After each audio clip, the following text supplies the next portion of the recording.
అనంతపురం జిల్లాలో సచివాలయ మహిళా సంరక్షణ కార్యదర్శుల బదిలీల కౌన్సిలింగ్ గందరగోళంగా మారింది.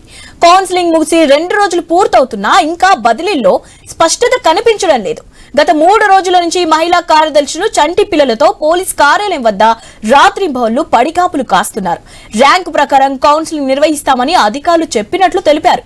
మొదట ఒక చోటుకు బదిలీ చేసి తర్వాత వేరొక చోటికి బదిలీ ఉత్తర్వులను మార్పు చేశారని వారు ఆరోపించారు.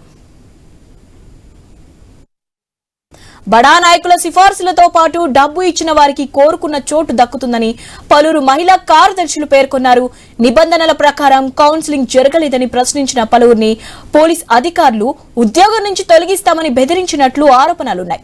మొత్తంగా అనంతపురం జిల్లా ఎస్పీ కార్యాలయంలో జరిగిన ఈ కౌన్సిలింగ్ ప్రక్రియ కొందరు పోలీస్ అధికారులు మహిళా ఉద్యోగులను తీవ్ర గందరగోళానికి గురిచేస్తూ బదిలీల ప్రక్రియను పూర్తి అపహాస్యం చేశారు.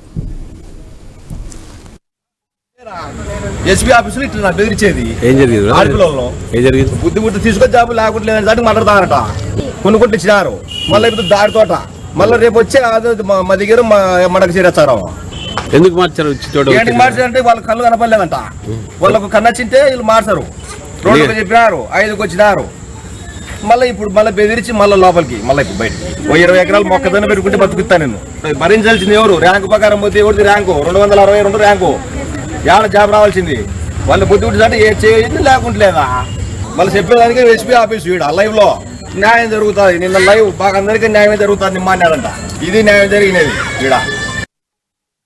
బాబు ర్యాంక్ వచ్చేసి 325 సార్. ఫస్ట్ ప్లేస్ వచ్చేసి గార్లదిన్న మండలంలో ఇచ్చినారు. మాది నియరెస్ట్ వచ్చేసి పామిడి మండలం. గార్లదిన్న ఇచ్చిన తర్వాత మళ్ళీ ఇప్పుడు సెకండ్ డబుల్ ప్లేస్ ఇచ్చేసినారంట. ఆ ఉండే అమ్మాయికి కలుపుకోకుండా ఆ ప్లేస్ ఇచ్చేసినారు. ఇప్పుడు అంతకన్నా ఎక్కువ ర్యాంకులో అమ్మాయికి నియరెస్ట్ పడి తక్కువ ర్యాంక్ వచ్చిన వాళ్ళని ఇప్పుడు ఎక్కడ లాంగ్ పారేసినారు. చిన్నపిల్లలు సార్, 3 పిల్లలు చిన్నపిల్లలు. జెన్యూన్గా జరిగితే ఎవరికి అందరికి న్యాయం లేదు. లేదంటే రీకౌన్సిలింగ్ పెట్టమని సార్, అందరికీ న్యాయం జరుగుతుంది.